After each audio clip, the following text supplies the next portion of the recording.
My name is Tom Fitzsimmons. I'm the developer and will be the builder for this project. I'd like to introduce the other members of our design team. This is Chet Hill with the Johnson Hill Land Ethics Studio. We'll be working for landscape design as well as leading our engineering team. And this is Chris Allen, who will be our architect. I'd like to point out that we are all local people.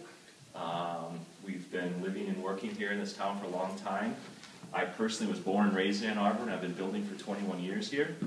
But basically, the plan here, we have acquired what originally is four, thanks Chet,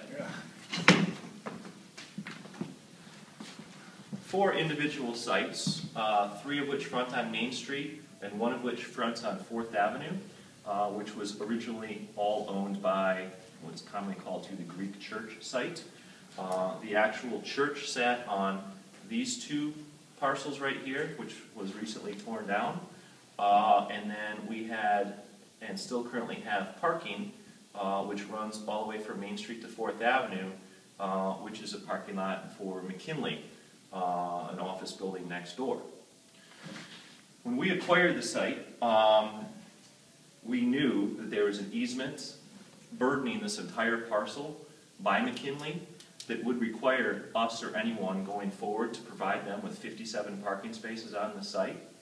And we knew that was going to be a design challenge. But knowing that, we had talked to McKinley up front and came to an agreement to work things out in the future as we moved forward.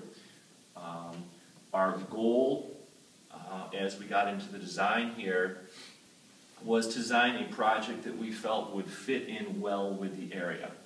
We are in the D2 zoning, which is a transitional zoning between the downtown core, D1, where we're seeing new high-rise construction, and the R4 multifamily, a lot of single-family and low-rise multifamily to the north. The zoning under D2 allows us to build fairly dense and up to 60 feet in height. We are really nowhere near maxing out the density there or the height. Again, because a lot of what drove this design was the need to accommodate this additional parking for an office building next door. And we didn't want to build a large mass of mixed use or residential housing that then we couldn't find parking for our own residents on site. As we got into the design, and we looked at a number of concepts over the last 5 months now, much of that time was figured out on just how to integrate housing and this additional parking.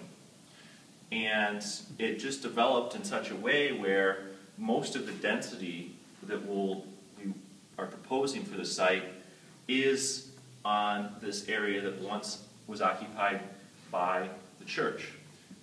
This is proposed as two distinct buildings, a 3-story building fronting Main Street and a 4-story building behind, separated by a essentially street-level courtyard. We took some design inspiration from a local project just to the north here, where this courtyard, while it is at grade, the parking for these two buildings is actually underneath in individual garages, similar to Wycliffe Place here to our north, that's accessed by a ramp where cars will come in off this alley, pull in underneath, pull into individual garages.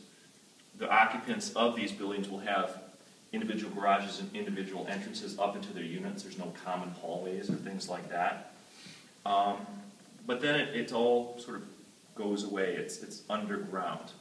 The courtyard, the Main Street area, we're working with Chet here to do a very nice landscaping plan. One of the things, so that's the Main Street building. We also have proposed a much smaller building here on 4th Avenue that would essentially be 2 units. This is a 3-story building, which would also have parking underneath. One of the features that we wanted to give both to our new residents as well as the general public is we've designed a walkway from Main Street to 4th Avenue that will be landscaped and lighted, which will allow people who live here or people coming down Main Street to walk out their back or front door or come off Main and walk essentially right into Kerrytown and the farmers market. So we think it's going to be a very nice feature for everyone in this area.